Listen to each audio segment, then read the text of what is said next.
When harvesting hard-shell almond fields, the machine automatically detects the tree and begins the shaking process. Once the shaker has attached to the tree, a foot brake is applied to the ground, allowing all the vibration force to be transmitted for superior performance.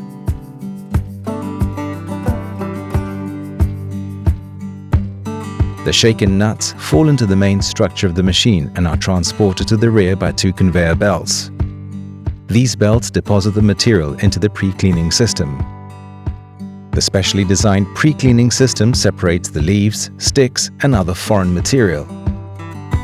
When the hoppers are nearly full, the cart operator must activate the discharge lever on the back of the machine by gently bumping to the rear of the bin, activating the continuous discharge, all while the harvester never stops shaking trees.